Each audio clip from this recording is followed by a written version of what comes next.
El capítulo 4, que ya el capítulo de cierre también del curso de CCNA1, empieza a hablar de lo que son los protocolos de medios físicos y protocolos de red, ¿ya? Que son las normas para poder transmitir, y también cuáles son los medios físicos con los cuales transmitimos datos y cada una de las ventajas que tienen unos con los otros, ¿ya? Por ejemplo, uno de los mejores casos para ver cuáles son los distintos tipos de medios físicos son los routers de hogar, ¿ya? Porque ya que los routers de hogar son equipos híbridos por los cuales pueden tener más de un tipo de medio físico de conexión. De hecho, la idea de estos routers domésticos es que sean compatibles con varias tecnologías. Por ejemplo, un router en realidad no es un router solamente, ¿cierto? Es un router, es un switch y a su vez es un access point. Por lo tanto, tiene tres funciones. Y a su vez soporta varios medios físicos. Soporta, por ejemplo, cobre y aire, ¿cierto? Y en algunos casos, con algunos proveedores, fibra. Entonces, en esos casos también soporta tres medios físicos. Ahí tenemos el mejor ejemplo de que cuando nosotros tenemos una red, distintos medios físicos de conexión, todos son compatibles entre sí. O sea, yo una red puedo tener una mezcla de fibra, cobre y aire.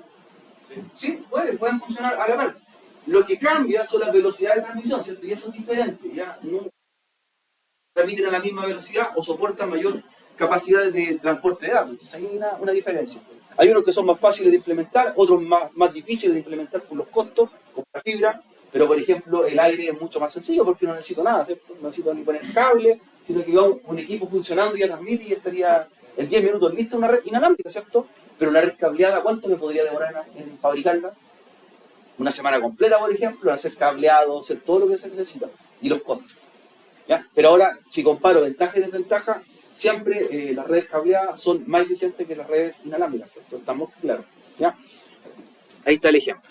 Ahora, nosotros también podemos optimizar nuestra red. En el caso de la red inalámbrica, el principal problema que tiene es la cobertura, ¿ya? La cobertura. No siempre logramos llegar a los espacios que queremos, ¿cierto? Eso les pasa en la casa. Usted al lado de su router inalámbrico, perfecta transmisión, ya a 10 metros, ¿ya? A 20 metros. ¿Afectará o no la distancia? Afectan los muros, la construcción donde están, ¿cierto? Por ejemplo, lo que son ventanales, elementos metálicos, también afecta y por lo tanto no se logra lo esperado. Por ejemplo, hay un buen diseño de un par de son los extensores inalámbricos para poder lograr cubrir mayor distancia, o también llamamos puntos ciegos. Los puntos ciegos inalámbricos es donde no llega la señal inalámbrica, ¿ya? Generalmente muros de concreto, metal, ventanales. O sea, tratar de no poner los routers cerca de esos lugares, ¿cierto? Tiene la ventana, lo pongo al lado de la ventana, no funciona muy bien. O también cerca de sectores donde existan otros electrónicos, principalmente que emitan radiofrecuencia. Como en el otro curso hablábamos de la radiofrecuencia, ¿cierto? De la energía electrostática, y una de esas cosas aparecía los hornos, ¿cierto? O sea, los motores. Por lo tanto, en la cocina, cerca de un horno microondas o cerca de un refrigerador, no es el mejor lugar para poner un router inalámbrico, ¿cierto? Problema ahí. Hay una solución, poner varios tipos de, en este caso, extensores para poder cubrir los lugares donde no me llega la cobertura total, o simplemente, y lo más eficiente sería poner cable, ¿cierto? Lo mejor siempre es cable. Opte siempre por el cable de red, que es lo posible. ¿Qué más menciona el capítulo? Menciona, ¿cierto?, cómo comienza la transmisión, y esta es la capa física, el medio físico. Toda transmisión de datos siempre comienza siendo en este nivel. Puede ser dos cosas, puede ser un bit, ¿ya? Puede ser un voltaje eléctrico, un impulso eléctrico, o también podría ser un impulso de luz, ¿ya? Todo eso es lo que nosotros comenzamos a transmitir. Por ejemplo, si lo que vamos a transmitir es a través de un cable de cobre, lo que estamos transmitiendo en teoría es electricidad, ¿cierto? Voltaje que se va empujando a través de un medio físico. Si lo que estamos transmitiendo, por ejemplo, es a través del aire, lo que enviamos nosotros son partículas, ¿cierto?, lo que tenemos alrededor nuestro, en los cuales se van transmitiendo también frecuencias, ¿cierto?, que son, en teoría, electricidad a través del aire. Y en el caso de la fibra óptica, transmitimos algo distinto, que es luz. Impulso de luz o pulsos de luz. Entonces, cada medio físico tiene distintas tecnologías de cómo transmite, pero todos van a convertirse en lo mismo, en bits. Por eso, si tú mandas, por ejemplo, un dato a través de la fibra óptica, y al otro lado el cobre, le va a llegar el mismo dato, ¿cierto? Porque es la misma cadena de bits, pero no importa por dónde viaja, ¿ya? Por lo tanto, la capa física también es fundamental, que si comienza con problemas, todas las demás capas de transmisión también tienen problemas. Y eso ustedes lo pueden plantear. Un cable malo, por ejemplo, evitaría que el último dato o el servicio que el usuario va a ver también sea eficiente. A ver, nosotros lo que vemos en esta capa siempre, el último nivel, lo que se llama capa de aplicación. Si yo veo que una película se está pegando de un servicio de streaming, ¿de dónde vendrá el problema? De la señal. Muy bien, la señal, pero física, la señal, donde comienza a transmitir, de ahí comienza la mayor parte de los problemas, ¿ya? Cables mal hechos, distancia muy larga, inalámbricamente, ¿cierto? Y en el caso de, este caso de los datos que viajan a través del aire, el clima afecta. ¿El clima afecta a la red inalámbrica? Por supuesto, el aire, el calor, ¿cierto? Las tormentas, todo eso afecta, por lo tanto se ve más complicado para que efectivamente tu servicio sea más eficiente, ¿ya? Eso se evita en cierta forma con los cables y se evita más aún usando fibra óptica, porque la fibra óptica elimina muchos de esos problemas que se tienen con las transmisiones. Y así comienza todo, ¿te fijas? Los datos entonces empiezan a viajar, comienzan siendo bits, que son una cadena de números 1 y 0 perfectos, ¿ya? Hasta llegar a ser algo entendible, ¿cierto? Una película, una foto, lo que usted ve. Pero todo comienza aquí, como con su compañero. Aquí está el problema. Los grandes problemas de las transmisiones son desde aquí. No del equipo final, no de tu computador, es de aquí. ¿Ya? Si comienza mala la transmisión, va a llegar deficiente, ¿cierto? Mala calidad, finalmente, o se van a perder datos en el trayecto. Eso puede pasar. ¿Ya? Ahí tenemos, por ejemplo, lo que explicamos recién. ¿Cómo transmitimos? Si estamos transmitiendo, por ejemplo, a través de los cables de cobre, coaxial o cable de red, es electricidad en teoría, ¿cierto? Impulso eléctrico. Si transmitimos a través de la fibra óptica, luz. Que hay de dos tipos. Aquí hay dos tipos de luz que se envía a través de la fibra. Puede ser luz LED o luz láser, ¿ya? Una de las cuales viaja en línea recta y la otra va rebotando dentro de este núcleo de fibra óptica. Y tenemos que ver esas diferencias cuando ya trabajemos con los equipos en la próxima semana. No es lo mismo transmitir la fibra óptica, uno dice, fibra óptica, pero no es lo mismo, ¿cierto? Y esos son valores distintos y anchos de banda mucho mayores, ¿ya? Por ejemplo, lo que nos llega a la casa cuando contratamos fibra óptica es una fibra óptica que se llama monomodo y lo que se transmite adentro es luz pero en línea recta, ¿ya? Una luz de tipo láser, un láser. En cambio, cuando tú contratas un servicio de empresa de fibra óptica, lo que te envía a ti se llama multimodo y no es luz láser, es luz LED y va rebotando en las paredes. Y no es un haz de luz, son 5, por lo tanto, ¿cuánto ancho de banda es? 5 veces más. ¿Pero cuánto es el costo? 5 veces más caro también, por cierto, es mucho más caro. ¿Ya? Y esta es la más complicada.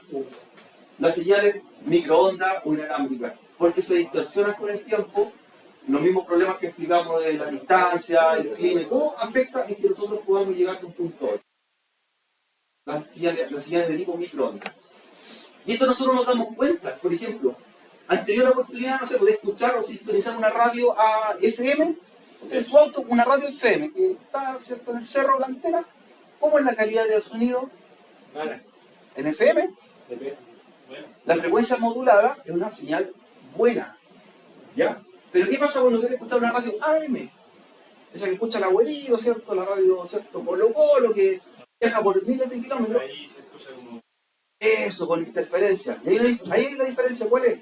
Que la frecuencia modulada, todas estas radios emisoras hoy día digitales, transmiten, como dice su nombre, frecuencias en las cuales transportan muchos datos, pero la distancia no es mucha. O sea, para escuchar efectivamente una radio en alta calidad, el radio de cobertura no es muy amplio. Por ejemplo, si la antena está en el cerro, en alta calidad tu radio la vas a escuchar aproximadamente a 10 kilómetros. Y nada más que eso. Y más allá, como dice usted, empieza a chicharear. Pero ¿qué pasa con esas radios AM? Dice amplitud modulada. Son ondas mucho más largas que se transmiten y pueden viajar cientos de kilómetros, pero la calidad no es buena. Y de hecho, por eso, si usted tiene la oportunidad de tener un radio y sintoniza AM en la noche, va a escuchar radioemisoras que vienen de Perú de repente, de Argentina, ¿ya? Y más aún a los que les gusta, por ejemplo, hacer estos talleres de radiotransmisión y empezar a hacer llamados, ¿cierto? Van a escuchar de muchos países más lejanos, incluso de Europa, señales de radio que vienen rebotando por el mar y llegan hasta acá. Pero la calidad, ¿cómo es? Es mala, ¿cierto? Es baja calidad. Entonces, amplitud modulada a la señal de alta distancia, pero mala. Frecuencia modulada, corta distancia, pero potente. Ahí tenemos una diferencia. Eso no pasa acá en Vietnam. ¿ya? Es solamente la señal inalámbrica. Y lo que esperamos nosotros es tener potencia, ¿cierto? Pero ¿qué pasa? Potencia a corta distancia. ¿Ya? ¿Qué prefiere usted? ¿Tener una mayor cobertura de tu red inalámbrica, pero que la calidad o el ancho de banda sea poquito? ¿O prefieres tener un ancho de banda amplio, pero estar a 1 metro? ¿Qué prefieres? ¿Que te llegue más lejos la señal inalámbrica, pero aunque sea mala la calidad? ¿O prefieres estar a 1 metro, pero con un ancho de banda mayor? Ahí la decisión. Depende. ¿Cierto? Depende. Depende de eso. Ahora, todo esto que es regularizado, hay distintos organismos que regulan todo para que nosotros transmitamos, construyamos los cables y todo como corresponde, ¿ya? No es que un día se lo levantamos y decimos, hoy día voy a crear un cable de fibra óptica y por estos colores, ¿ya? No es así. Estas normas son hechas por distintos organismos mundiales en los cuales definen cómo se crea un cable, a qué velocidad transmite, cuáles son las frecuencias de la señal inalámbrica, por qué canal de televisión, etc. Todo eso está normado, ¿ya? El más grande de estos organismos, que ha inventado muchas cosas, es el IEEE, el Instituto de Ingeniero Electrónico y Estandarización.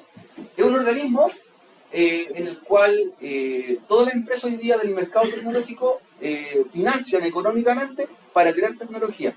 Y por ejemplo, ¿qué tecnología ha creado este organismo que está en Europa? Por ejemplo, Wi-Fi.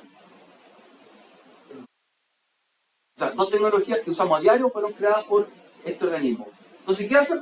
Todas las empresas, como le digo, fabricantes de hardware, ponen lucas ahí para después crear tecnología y ellos pueden usarla. O sea, gracias a ellos, por ejemplo, cualquier fabricante de computador hoy día incorpora una tarjeta inalámbrica en su. Ellos son parte del convenio, o puedes usar una tarjeta tecnología que se haga de tipo masiva. De los últimos inventos que crearon ellos y que también ha sido masivo es el puerto HDMI, ¿cierto? Puerto digital de alta velocidad. Y hoy día HDMI puede transmitir datos también. O sea, técnicamente un cable HDMI lo puede ocupar como cable de datos. Entonces, son ventajas que estos organismos financian para poder crear tecnologías de todo tipo. Y ahí aparecen los estándares.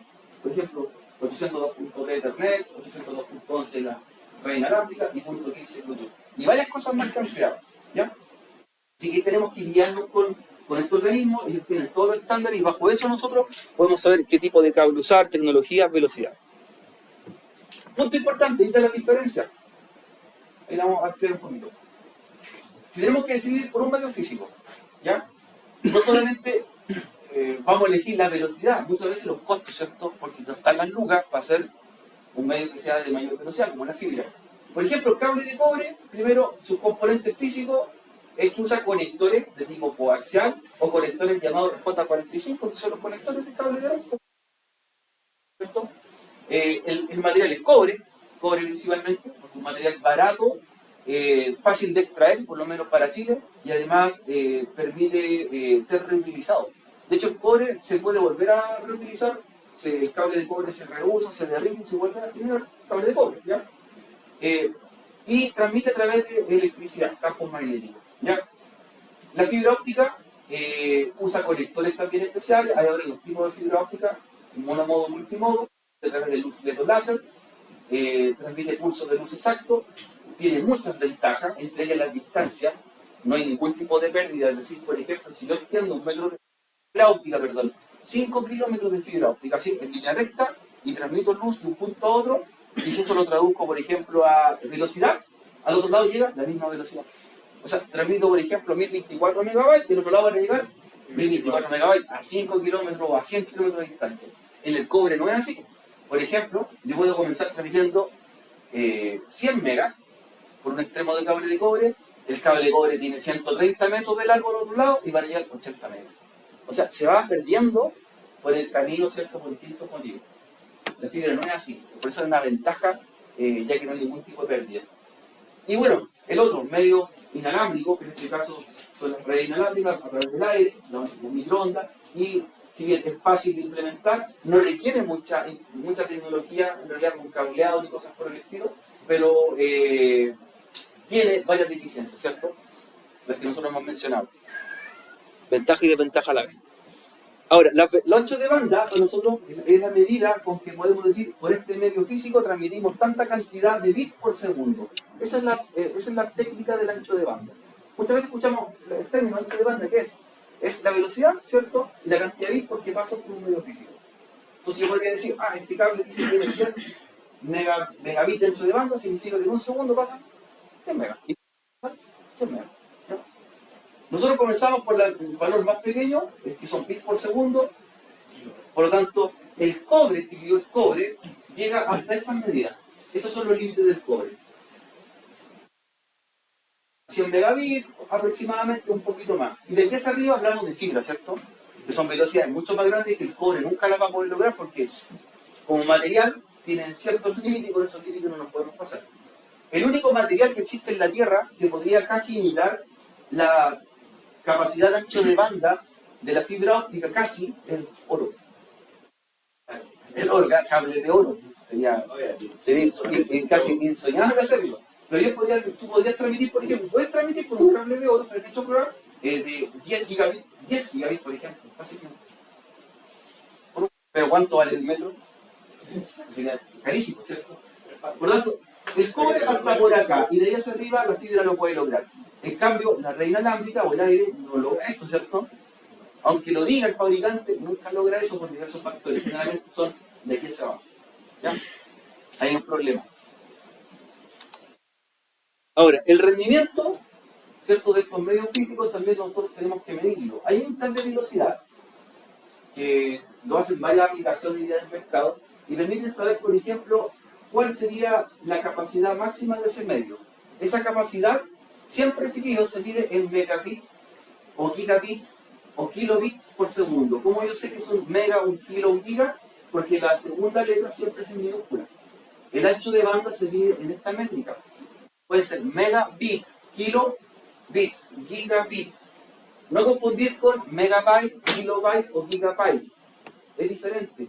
Esa medición se hace o indica es el tamaño de un archivo. Tú puedes decir, mi disco duro tiene 100 gigabytes de almacenamiento, ¿ya? Pero en cambio la velocidad de transmisión puede ser 100 gigabits, es diferente, ¿se entiende? Ese se confunden. ¿Cómo venden los comerciales en la televisión cuando hablan del ancho de banda y fibra óptica? ¿Te has fijado cuando el locutor lo muestra en el eslogan? ¿Qué vende? ¿Pero qué? ¿Giga qué? Hasta ahí llega, ¿cierto? Sí. No dice si es gigabit o gigabyte, dice 1 giga. ¿Cierto? ¿Cómo nos ofrece 1 giga? ¿Pero qué? ¿Gigabit o un gigabyte? No lo especifican, ¿cierto? Y tienden a confundir. ¿Qué suena más bonito, por ejemplo, comercialmente? ¿Que te venda 1 giga o te diga 100 megas? Giga. Comercialmente la cifra es mejor, ¿cierto? Es la misma cifra, ¿cierto? Pero de otra forma dicha, es más atractiva comercial. Pero en teoría, tío, lo que nosotros contratamos, la velocidad, son en bits, gigabits, megabits, ¿cierto? Kilobits. Y el espacio de almacenamiento es en bytes, ¿cierto? Megabyte, gigabyte, terabyte, ¿ya? Aquí, por ejemplo, lo que estamos viendo es una medición de un servicio hogar. Un servicio hogar. ¿Y cómo me doy cuenta que es un servicio hogar? ¿Megabit o megabyte? Pues velocidad en megabit, siempre megabit. Es bit. Claro, kilobit. ¿Es un servicio hogar o no es un servicio hogar? ¿De una casa o no es de una casa? ¿Una casa podría ser de un hogar? ¿Sí? Primero, para que entendamos, siempre los servicios hogar se llaman ADSL. ADSL. ¿Ya? Línea de suscripción digital asíncrona. Nunca un servicio que te lo vendan comercialmente, que aparezca en el spot publicitario, nunca va a ser síncrono. Síncrono significa que es igual subida, igual bajada. Aunque te lo vendan así, nunca va a ser así. En cambio, ADSL significa asíncrono. Por lo tanto, esto me dice que la velocidad de bajada es mayor a la de subida. ¿Y por qué quiere? ¿Qué le interesa? Bajar cosas, por cierto, no subir cosas, bajar cosas. Por lo tanto, se llama asíncrono. Y esto es económico y más accesible para todo el mundo. ¿Ya? Siempre un servicio hogar, tú lo ves, no importa las velocidades que vean las medidas, pero siempre es asíncrono. Y eso se llama ADSL. En cambio, un servicio de empresa, en el cual la velocidad es constante de subida y de bajada, se llama DSL, línea de suscripción digital. Y la otra, línea de suscripción digital asimétrica o asíncrona. ¿Ya? Esa es la diferencia. Y económicamente en valores también son diferentes. Profesor, Este vale 8 veces más que este. ¿qué significa que entonces que la subida en otros casos sea más alta que la bajada? A ver, piensa lo siguiente. En verano, pleno verano, usted vive en un pasaje, calle, ¿dónde vives tú? Ahí. Calle. ¿Hay más vecinos? Sí. Muchos más vecinos, ya. ¿Tú de tu calle? ¿En qué lugar vive específicamente la calle? ¿En el inicio de la calle, al medio o al final? Al medio, ya. Piensa en verano, todos quieren regar el pasto. 7 de la tarde. El primer vecino abre la llave de su matriz de agua y sale agüita, ¿cierto? ¿Y qué pasa si el otro vecino también lo quiere hacer, también lo quiere hacer? Y el último vecino, ¿qué pasa cuando quiere abrir la llave del agua? No tiene presión. Salen gotas.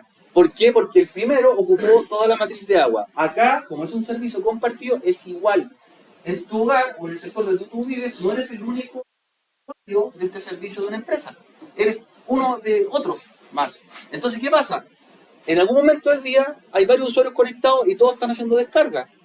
En otro momento no hay tantos usuarios, por eso las velocidades van a cambiar. Si todos están al mismo tiempo descargando del mismo proveedor, de la misma compañía, en el sector donde tú vives, da por hecho que el último usuario que está conectado le va a pasar lo mismo que el agua. Su velocidad va a ser más baja. ¿Ya? Porque es un medio compartido. Aparte, el servicio asimétrico es compartido. Por lo tanto, lo uso yo y varios clientes más. No es propio para mí. La empresa proveedora de internet va a llegar con un cable de fibra o de cobre, lo que sea, y dice, llegamos con el medio físico para 10 o 20 clientes. Por lo tanto, hay que tenerlo en los 10 o 20 clientes. No es exclusivo para mí, es para todos los usuarios. En cambio, en el otro servicio, DSL, de empresa, si tú tienes tus instalaciones, tu oficina, lo que sea, llega el proveedor con un cable para ti y nadie más. O sea, debe ser la instalación única. Entonces es un servicio de tipo dedicado. Y ahí está la diferencia. Por lo tanto, es como que tú tengas tu propia cañería de agua. Da lo mismo si los vecinos están regando y la compañía de agua me pone una cañería exclusiva para mí. A cualquier hora del día yo voy a abrir y siempre va a salir agua, ¿cierto? Constante. En cambio, si es compartida la matriz de agua, depende de quienes abren la llave, es quienes van a tener un flujo de agua. Esa es la gran diferencia. Entonces, es más barato, obviamente, pero tiene esa desventaja. ¿Ya? ¿Ya? Los medios físicos también se representan en los routers. Aquí tenemos un modelo de router que le podemos poner distintas tarjetas. ¿Ya? Principalmente los routers, por ejemplo, vienen con tarjetas de tipo gigabits, ya tarjetas de gigabit o fase Ethernet. Por lo tanto, puedo conectarlas con conector RJ45 y sus velocidades podrían ir de los 100 a los 1000 megabits por segundo, según el tipo de tarjeta de router. Pero ¿qué pasa, por ejemplo, si tengo un router y yo quiero trabajar con fibra óptica? Es sencillo. Se compra el módulo de fibra óptica y se instala y ya quedo con otra tecnología. O sea, yo le podría poner tarjetas especiales para convertir el medio físico multimedia a este equipo. ¿Vale? Se puede hacer. Siempre, cuando tú compras un router de nivel profesional, lo que trae son tarjetas de cobre. Esa es la base. Pero tú le podrías poner tarjetas de fibra o tarjetas de cobre de mayor velocidad. ¿Ya? Todo depende de tu presupuesto y ¿ya? Todo depende de eso. Por eso se explica ahí los tipos de conectores. ¿Ya? Ahí tenemos ya los cables. Los cables de cobre, que es el medio más usado, por todo lo que hemos explicado, porque es más barato, porque es fácil extraer, porque hay gran cantidad en el planeta, y Chile tiene esa particularidad, ¿cierto? Que es uno de los mayores exportadores de cobre. Pueden ser cables protegidos o no protegidos, o apantallados o no apantallados. ¿Qué es diferente en los dos cables? ¿Qué notan diferente? Así a simple vista. Tienen como un papelito. Eso. Muy bien. El cable de cobre se llama también par trenzado. En teoría son 8 hilos de cobre de 8 colores diferentes que van recubiertos y nos permiten a nosotros transmitir servicios. Por eso 8 pares. Por esos 8 pares de cobre yo podría ocupar 4 pares de esos para transmitir, por ejemplo, datos. Podría ocupar 2 pares para transmitir electricidad y 2 pares para transmitir telefonía. Y ahí estaría ocupando ¿cuántos hilos? Los 8 hilos. Hay una diferencia entre uno y otro, como dijo usted. Uno es recubierto. Es par trenzado, pero también se llama protegido o apantallado. ¿Qué lo recubre? Un papel de aluminio o materiales especiales para evitar que se dañen físicamente, que sean, por ejemplo, corroídos por el sol, o que la humedad los dañe, o simplemente se corte. Por lo tanto, esto se llama apantallado y dura mucho más y es más caro. Este otro cable más sencillo, que no es apantallado, pero está pensado para un uso distinto, porque el apantallado o protegido es para exteriores. Este está hecho, por ejemplo, para que tú lo pongas en el techo, salgas por el patio o estés expuesto al sol o la humedad. En cambio, el otro no es para eso, es solamente para indoor. Aquí, en el laboratorio, en lugares donde esté protegido no se vaya a cortar. Pero el precio también es diferente. El metro de este cable te va a costar 90 pesos y el metro de este te va a costar 250 pesos. Este te va a durar, por ejemplo, aproximadamente 5 años o menos. Si tú lo mueves, lo cortas, ¿cierto? Se corta, se daña. Este te va a durar 8 a 10 años. Por ejemplo, en estas dependencias, en los cables que llegan a los puntos de red de los computadores o los que vemos aquí cotidianamente son de este tipo. Porque son cables que hay que repararlos, se cortan y da lo mismo porque son baratos. Y aparte es fácil cambiarlo porque si el cable está aquí yo lo saco y lo armo. Pero ¿qué pasa con estos que van en los ductos? ¿Voy a poner este cable o pongo este? Este porque me aseguro que este lo va a estar todos los días subiendo a cambiarlo, para arreglarlo. Tiene que durar años. Por eso son cables de uso distinto. ¿Ya? ¿Vale? Más que nada el revestimiento es que lo hace cambiar. En el cobre, nosotros podemos empezar a transmitir una señal, pero esa señal puede tener interferencia, y esto ustedes también lo pueden ver. Los peores errores que podemos tener cuando usamos cables de cobre, y quizás ustedes lo hacen en la casa, es que supongamos que quiero hacer un punto de red desde mi computadora donde tengo el router en la casa. La distancia es de 4 metros, ¿ya? Pero yo hago un cable de 10 metros y paso el cable por la alfombra y me sobran como 4 metros y no se me ocurre mejor idea que enrollarlo y lo dejo debajo de la alfombra. ¿Será bueno eso, no? No. La idea es dejar los tramos sin rollos y lo más exacto posible, porque si hago esas cosas, los enrollo, los doblo, generan interferencia entre el mismo cable y esto se traduce finalmente a errores de transmisión y en teoría pérdida de velocidad. O sea, se pierden bits por el camino y finalmente comenzaste a transmitir 100 megabits y terminas recibiendo 80. Cables mal hechos, o simplemente no fue mal hecho, sino que fue mal puesto, ¿cierto? Enrollado, lo metiste debajo del refrigerador, lo que sobró, ¿ya? El gato te mordió el cable, te cortó un par. Todas esas cosas afectan. Por lo tanto, comenzamos transmitiendo una señal pura digital, unos y ceros, y terminamos con esto. Y esto pasa muchas veces.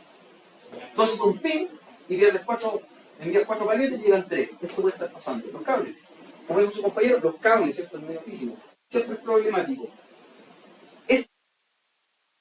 Son 5 o menos 5 volts. Por lo tanto, lo que debería enviarse y llegar son unos y ceros.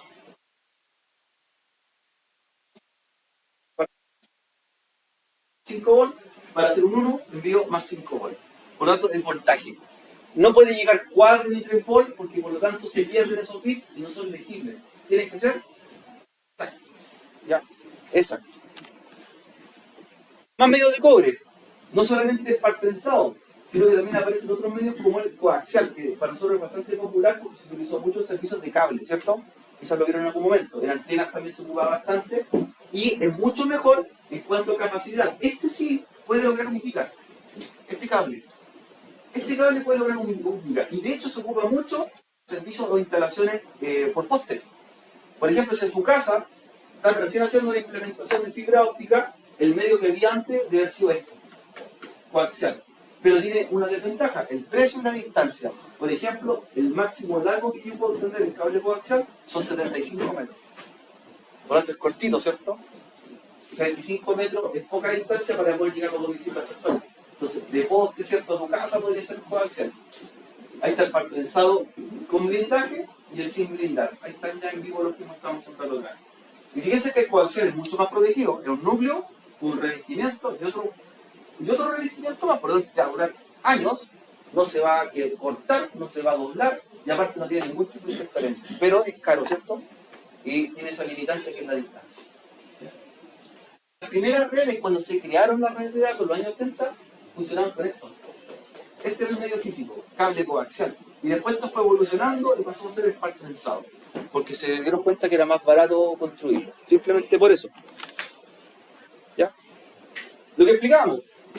El par trenzado se compone, ¿cierto?, por un tubo plástico en el cual adentro van 8 hilos de cobre recubiertos con colores distintos para diferenciarlo y por cada uno de ellos se transmite distintos servicios. Eso quiere decir que, por ejemplo, yo podría tomar 4 de estos pares de cobre y transmitir datos. Recibir y transmitir datos. Me sobran 4 más, ¿cierto? podría ocupar 2 para transmitir electricidad y 2 más para telefonía. O simplemente ocupo los 4 para atrás. Por eso son hechos siempre de 8, los cuales tú puedes ocupar o todos los servicios o simplemente un servicio, como uno quiera. ¿Ya? Antiguamente, si ustedes se recuerdan, para poder tener telefonía en la casa tenía que ir el técnico a poner cable telefónico, ¿cierto? Y si querías poner datos, otro cable aparte. Ahora con esto, es un puro cable que puede ocupar pares. Exactamente. El blindado, ahí está la diferencia. Par blindado, es un par trenzado pero de tipo blindado. Y ahí está el revestimiento. Aparte de que cada uno protege a cada par de cobre, tiene otro revestimiento adicional para evitar, en este caso, que se deforme, se corte y mayor duración con el tiempo. ¿Ya? Ahí está el par blindado. El coaxial, los distintos tipos de conectores que tienen, esto quizás es más común para ustedes, si miran para sus televisores, van a encontrar este tipo de conector que se llaman BNC. ¿Ya? Para la antena, ¿cierto? Conectores BNC.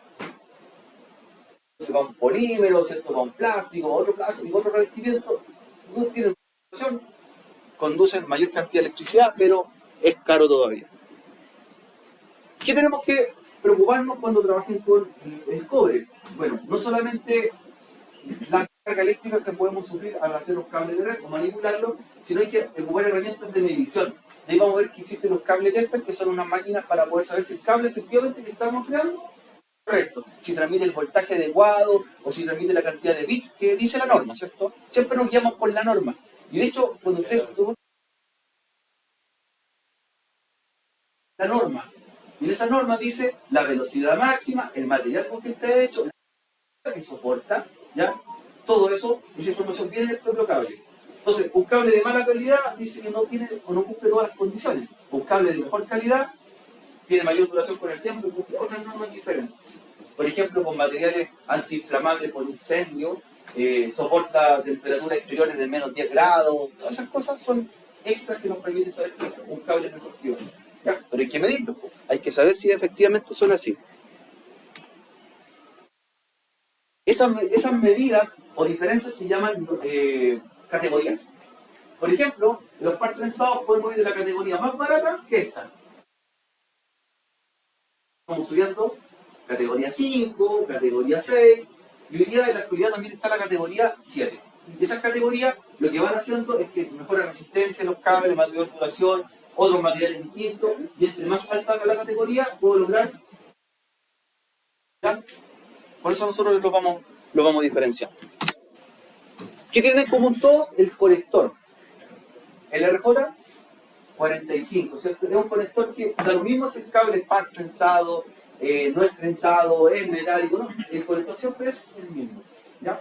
Objetivo del conector, poder poner el cable, separar los pares y que hagan contacto con tu tarjeta de red. ¿Cuál es el principal problema cuando de repente no funciona bien un cable de red? El cable en el conector fue mal puesto. No hace contacto, queda suelto, ¿ya? Y eso le va a pasar muy común cuando tengan que hacer los cables en un par de clases. A la primera le va a costar, a la segunda también, a la tercera también, ¿ya? La cuarta vez le va a quedar bueno, ¿ya? Y es por eso, generalmente, no queda bueno, queda suelto, no se ajusta. Pero con la práctica, va a ser cada vez más fácil. Entre más practican haciendo los conectores y los cables, más fácil se le hace con el tiempo. Yo les doy ese consejo. Si lo hacen una pura vez y les falla la primera vez, la segunda, la tercera, la cuarta, toda la tarde, podemos hacer cables hasta que lo hagan, ¿cierto? No importa, pero hay que practicar, ¿ya? Aparte, es lo que más van a hacer en el trabajo. Esto. Lo que más van a hacer cables y conectores de red. ¿Ya? Ahora, esto tiene normas también estándares, no es que nosotros pongamos los colores como queramos. Esos son los estándares y así se veía un cable de red según las normas a utilizar. Y esto viene muy de la mano con una pregunta que hicieron el otro día. ¿Por qué usar cable derecho o usar cable cruzado para conectar equipos? ¿Ya? Nosotros tenemos dos tipos de normas cuando estamos usando el cable de cobre. Una norma que se llama la norma T568A y la otra se llama T568B. ¿Qué vemos diferente? El orden de colores, ¿cierto? El orden de colores. Ahora, ¿para qué esto? Para poder decir qué tipo de cable y para qué uso le voy a dar. Nosotros tenemos dos tipos de uso de cable. Y uno le decimos el cable derecho o directo. En Packet Tracer dice, ¿cierto? El Copper Straight Track. ¿Qué es un cable derecho? Un cable derecho es cuando en una punta estás usando la norma A en el cable con un orden de colores y en el otro extremo ¿qué norma hiciste? La A. ¿Ya? Ocupaste la norma B y en el otro extremo la norma B. ¿Qué me quiere decir eso? Que en ambos extremos el cable es igual, ¿cierto? ¿Lo hiciste con un orden correcto? ¿Para qué se ocupa el cable derecho? Ya sea AA o BB, según la norma, para conectar cualquier tipo de equipo que sea de diferente función. Por ejemplo, un computador conectado a un switch tiene que usar sí o sí el mismo cable. Cable derecho tipo AA o BB, no importa, pero el cable derecho.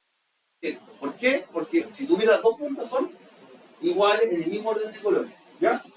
Siempre el mismo orden de colores. Y este es más utilizado de todo. Pero también yo puedo tener otra norma. Y puedo decir lo siguiente. Quiero usar un cable cruzado. ¿Y qué es un cable cruzado? Un crossover.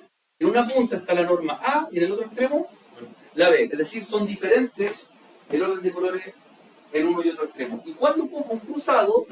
¿Cuándo ocupo un cable cruzado? Cuando quiero conectar dos equipos idénticos. Es decir, si yo quiero hacer una red de este computador directamente a este otro, una red punto a punto, ¿se acuerdan? Sí. El cable que voy a tener que usar tiene que ser cable cruzado. Siempre que conecten equipos iguales, cable cruzado. Siempre que conecten equipos diferentes, cable derecho. ¿Un PC es igual a un switch? ¿Cierto? Son diferentes en funcionamiento. ¿Qué cable uso? Directo o derecho. ¿Un computador otro computador son idénticos? Sí. Cable cruzado. Y si quiero conectar un switch a otro switch, ¿qué cable? Cruzado. Siempre que los equipos sean idénticos, cable cruzado. Equipos diferentes, cable derecho. Con eso ya tienen listo el objetivo de funcionamiento. ¿Ya? ¿Y eso qué va? En el orden de los colores con que construiste el cable, ¿cierto? Te va quedando con ese orden. Si me piden hacer un conector A para un cable derecho, comienzo que el primer color es el blanco-verde, verde, naranjo-blanco, azul, azul-blanco, y después sigo blanco-café, café. Perfecto. Y me dicen, pero hágalo de tipo derecho. Entonces, en el otro lado, ¿qué hago? Lo mismo. Y si me dicen que es cruzado, debo hacer en el otro conector un orden diferente, ¿cierto? Ahí voy. A y B. ¿Dudas de este video? ¿Clarito? ¿Dudas? ¿No les quedó nada claro? ¿O todo claro? Sí, más o menos. Cruzado derecho. Cruzado derecho. O crossover dice, ¿cierto? Crossover. O directo también le dicen. Pero es importante que los cables aprendan a hacerlo. Esto no es necesario que se lo memoricen en el orden de colores. Están las guías, los puntos para resolverlo, pero entiendan cómo funcionan cada uno y otro. ¿Ya? Ahí está el tester, chiquillos. El tester es un aparato electrónico para medir la continuidad de todos los pares. Es decir, yo voy viendo si los 8 pares funcionan, si el cable está con la norma que quiero, que es norma A o norma B. ¿Ya? O si se cortó un cable también me indica, ¿cierto? Ese es el objetivo de este tester. Ese tester que está ahí, que también lo vamos a trabajar, es un tester análogo, que es bastante sencillo, porque lo que me indica simplemente si funciona el cable, ¿cierto? No es muy específico. También vamos a usar un tester digital, que es mucho más avanzado y me dice todo sobre el cable, la distancia, velocidad, por ejemplo, toda la información correcta. Me dice, este cable tiene, por ejemplo, 1,5 metros de distancia, transmite tantos volts, ¿ya? Dice que el par de color café está con problemas, o sea, me dice todo el detalle que queramos, ¿ya? Y se ocupa para lo que es la certificación del cableado. O sea, con eso yo paso todas las normas y revisan en detalle lo que tiene el cable. El otro no, pues se me dice, el cable funciona, está bueno y está malo, nada más. Está bueno, está malo, funciona. Y el otro me dice todo el detalle. Y con eso yo saco un informe, por ejemplo, podría decir, esta red está certificada y funciona a la velocidad que yo estoy ofreciendo. Es importante ustedes como técnicos, y cuando tengan que hacer instalaciones, si están ofreciendo un servicio, el servicio hay que cumplirlo, ¿no es cierto? Si tú le dices a tu cliente, te mandó a hacer una red con una oficina, yo voy a usar cable categoría 7 y ese cable logra 100 megabits por segundo. ¿Tú tienes que asegurarle que tu red funcione? A 100 megabits por segundo al cliente. ¿Qué pasa después? Que te dice, ¿sabe que yo estoy transfiriendo datos y se demora como 10 horas transfiriendo un dato? O 2 megabits por segundo. Y le hiciste comprar cable categoría 7, me costó 10 millones hacer todo esto y no funciona a la velocidad que me indicaste. Por eso hay que certificar la red, ¿cierto? Demostrar que funciona esa velocidad, ¿ya? ¿Ya? Por ejemplo, todos esos cables de mayor calidad, chiquillos, también se nota la diferencia cuando transmiten servicios real, streaming. Las cámaras de video, por ejemplo, para vigilancia no pueden usar un cable categoría 5. categoría 6 o superior, porque así se transmite mayor ancho de banda. Si tú llegas a usar un cable económico para transmitir video, da por hecho que el video no se ve. Claro, o sea, en mala calidad. Entonces, depende de eso también, ¿cierto?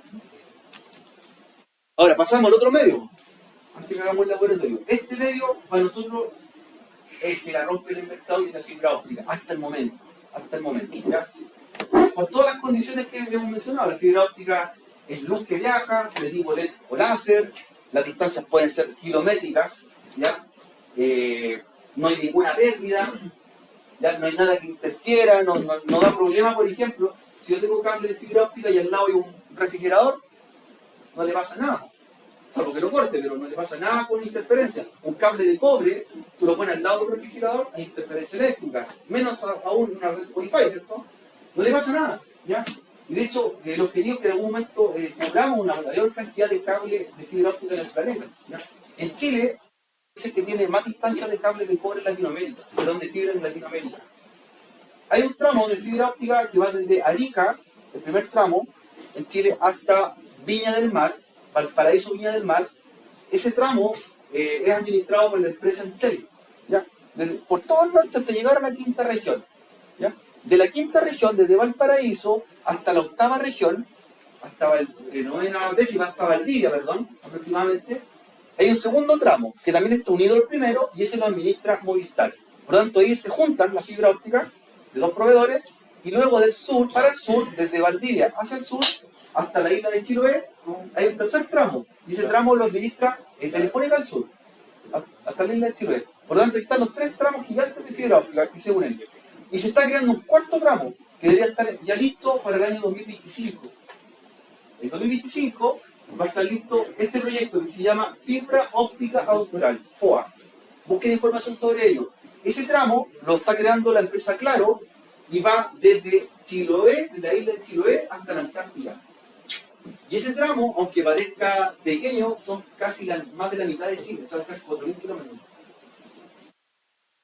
Por eso tendríamos 4 tramos de fibra óptica. De Arica a Valparaíso, Valparaíso a Valdivia, Valdivia a Chiloé, Chiloé a Antártica.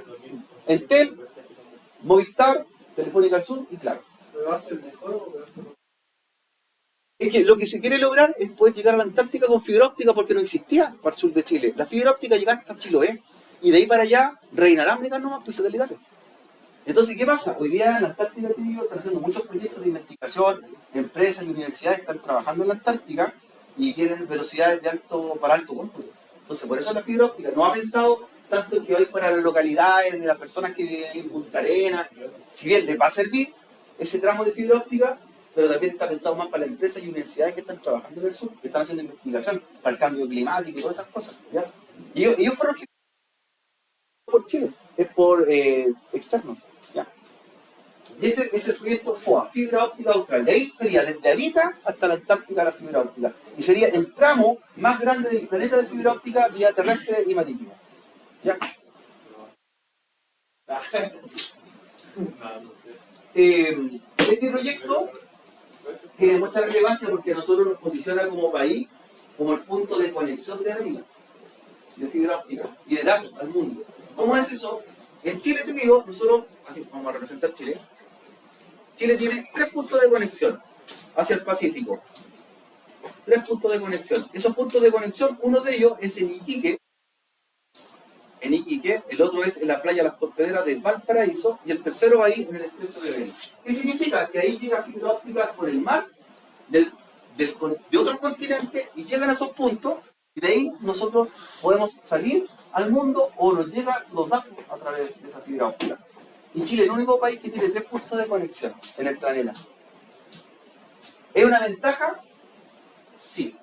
Por ejemplo, hay países como Argentina que tienen un punto de conexión de fibra óptica que viene por el Atlántico. Significa que llega la fibra óptica desde Asia, llega hacia ellos, ¿y qué pasa si tiene un conflicto, por ejemplo, bélico, y viene Inglaterra y le bombardea ese punto de conexión? ¿Qué pasaría con Argentina ahí? Que es comunicado, ¿cierto? El país completo y varios países a los cuales ellos le prestan servicio. ¿Qué pasa si en Chile algo similar? Por ejemplo, los bombardean Valparaíso, está Iquique y está el estrecho de Bering. Entonces Chile nunca queda incomunicado. Y eso permite que Chile le arrienda servicios de salida a otros países, aunque suene cierto divertido, le arrienda fibra óptica a Bolivia a través del mar. Entonces, Bolivia sale por fibra óptica a través de Chile y ahí anda el mar. Todos los servicios de los proveedores de Bolivia salen por Chile. O sea, todo el tráfico de entrada y salida de internet de Bolivia pasa por Chile, por la fibra óptica de Iquique. Todo el tráfico de Perú y otros países más se lo arrienda también Chile por Valparaíso. Tenemos como el gran puerto de conexión de fibra óptica del mundo. Ahí. Entonces es una ventaja, ¿cierto? Hoy día ante una guerra hay 3 puntos específicos donde nosotros podemos estar ahí conectados al mundo. Y si podemos conectarnos, le ofrecemos servicio a otros países, por lo tanto le da una ventaja, ¿cierto?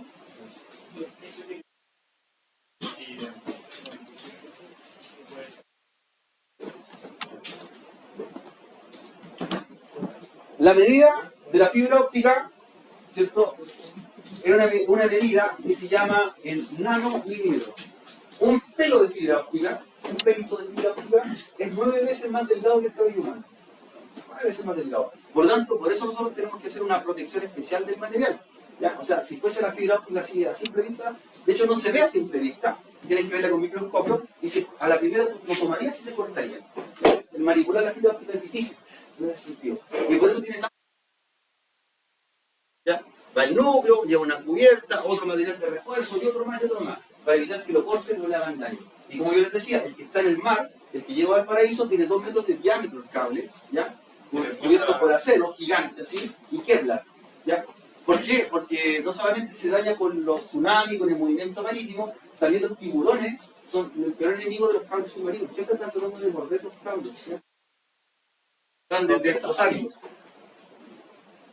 En Chile, la fibra óptica, como yo les dije, viene de Arica y va a llegar hasta la Antártica, ¿cierto?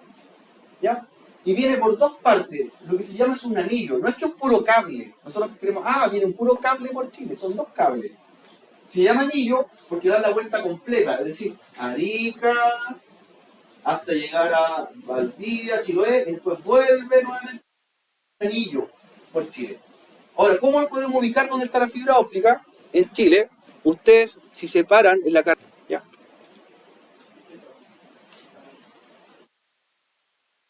Físico. La fibra óptica, yo les dije, es de 2 tipos, monomodo. La multimodo es esta, que transmite 5 haz de luz que van rebotando por las paredes, ¿ya? Por las paredes de la fibra óptica. La monomodo es una luz láser en línea recta, ¿cierto? Que no rebota en ninguna parte, sino que llega un momento que se desvanece esa luz. Esta es láser y estas son luces LED. Esta genera calor y esta no genera nada de temperatura. Va directa en la del cobre, ¿cierto? No, esto es fibra. La luz directa es láser que tú apuntas. Imagínate apuntar con una linterna en la noche. Tú apuntas y va a llegar hasta cierta distancia, ¿cierto? Y hasta ahí se va a ver la luz de tu linterna. Lo mismo pasa aquí con la monomodo.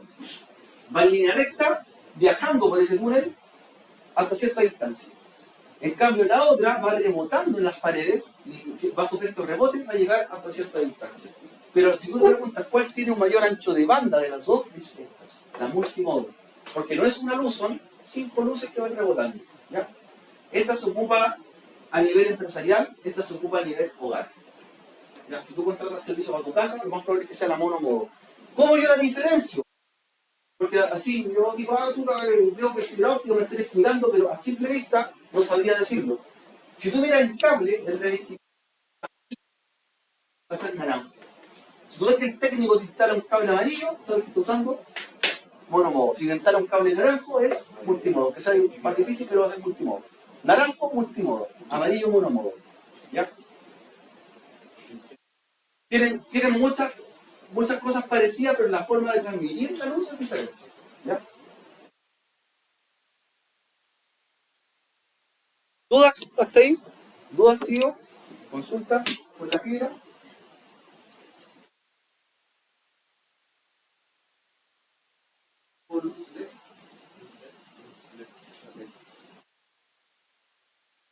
Hay aquí una diferencia. La luz láser se puede extender hasta 75 kilómetros. Hasta 5 kilómetros. O sea, tengo menor distancia, pero mayor ancho de banda. Y con la otra, la izquierda, tengo mayor distancia, pero menor ancho de banda. ¿Qué prefiero? Distancia o ancho de banda. Ahora, otro punto que los proveedores también destacan cuando me están diciendo, y tú ves contra y dice, ¿sabe qué?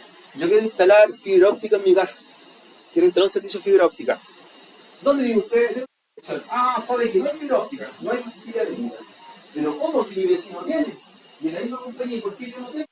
¿Ya? El tema está que la empresa cuando te instala el servicio de fibra óptica hacia el lugar donde tú vives, llegan a tu de fibra óptica a un poste y instalan un dispositivo que se llama MUFA. La MUFA es una bandeja negra que está en los postes, ustedes si van a la calle la van a ver ahora, y ahí llegan 20, quiere decir que se pueden conectar 20 usuarios, 20 casas. En tu sector son 20 personas, y tú eres la número 21. ¿Tienes factibilidad técnica? No, porque están los 20 puntos de conexión en uso. ¿Qué tiene que pasar? Que un cliente se dé de baja, se quede en esa MUFA, y ahí te pueden ofrecer el servicio. Ahí sí. ¿Ya? Listo, ahora sí yo puedo tener fibra óptica. El otro detalle es la distancia, yo les dije esto. Las plantas de hoy día de los proveedores de internet están distribuidas en la ciudad. Por ejemplo, aquí en Curicó, aquí a un par de cuadras, está en Peña, al lado de Falabella, está la planta de Movistar. En Santa Fe está la planta de PTR. Y afuera de Curicó, en la entrada norte de Curicó, cerca de Soler, está la otra planta de Movistar. Desde ese punto se cuenta 5 kilómetros a la redonda y esa es la cobertura de que el proveedor puede instalarte fibra óptica también. Eso quiere decir que si tú estás, por ejemplo, a 5,5 kilómetros, estás fuera del rango de cobertura. No van a instalarte fibra óptica, no van a llegar a ese sector. ¿Ya? Por la distancia y además por los 20 puntos de conexión que hay por un cable de fibra óptica. Ahora, ¿qué podría hacer? Si en el sector donde vive no hay factibilidad técnica porque dice el proveedor no quiere instalarse, lo que tienen que hacer es reunir firmas con una junta de vecinos, ¿ya? Y ir a donde el proveedor de internet y decirle, ¿sabe qué? Esta junta de vecinos somos 40 personas y necesitamos fibra óptica. Ahí sí vienen y te hacen el proyecto y te ponen fibra óptica desde la planta hasta el lugar donde vive. Pero por ir solo no te van a pescar. ¿Por qué no te van a pescar? Hay que ser bien sincero. Porque instalarte fibra óptica, hacer todo este proceso para llegar a un sector vale 80 millones de pesos. ¿Te van a instalar o van a hacer una obra de 80 millones de pesos por una persona? No. Claro, no vale la pena. Es decir, no vale la pena porque esa persona va a pagar un mes, después no paga más y hicimos toda la inversión. ¿Ya? Entonces, tiene sentido. Si se reúne un compromiso de una junta de vecinos y dice, vamos a contratar, nosotros somos 100 personas, te van a llegar con fibra óptica. Van a tener técnicos trabajando. Así es. ¿Ya? La otra opción es que tú dices, ¿sabes qué? Es que yo vivo solo aquí, no hay nadie más donde vivo yo, pero quiero fibra óptica. Bueno, ¿usted está dispuesto a pagar los 80 millones de pesos y llevarle la instalación? No. Entonces, muchas empresas intentan la fibra óptica. Y por eso tú ves que hay frutícolas alrededor de la ciudad, de repente Romeral o sectores cercanos, que están a 10 kilómetros, 15 kilómetros y tienen fibra óptica, porque ellos pagaron los 80 millones y hagan el enlace propio. Entonces, hay una diferencia en costo. Se dieron cuenta que era una necesidad y pagaron las lucas y le pusieron el enlace. ¿Ya? Así que esas son las condiciones técnicas de factibilidad para poder saber si pueden tener o no fibra óptica. ¿Ya? Los conectores de fibra óptica, así como existen los de conectores de cobre, también se clasifican por su forma. Son los conectores SC o LC. Esta fibra es amarillo, siempre amarillo, el cable. ¿Ya? Las últimas son conectores dobles, porque aparte de ser naranja el cable, van dos conectores porque uno transmite y recibe, en este caso, la luz. ¿Ya? ¿Dudas con respecto a la fibra? ¿Dudas con respecto a las velocidades? ¿Dudas con respecto a la distancia? ¿A la tecnología? Podría usar el mismo conector, por ejemplo, en una tarjeta de red de fibra óptica monomodo. ¿Podría conectar un cable multimodo? No, pues son diferentes, ¿cierto? Son dos cosas muy diferentes. El material con que estén hechos el mismo, pero el conector, la forma es otra, ¿cierto? La tecnología es diferente también. Ya, vamos a hacer un ejercicio chiquillo. Aprovechen de ir al recreo ahora. Hago un break de unos 10 minutos para que bajen los archivos y a la vuelta vamos a hacer un taller que se llama medio físico. Lo vieron en el paquete para descargar. ¿Ya? Ya, vayan al recreo y a la vuelta lo terminamos. En 10 minutos más. Un recreo cortito para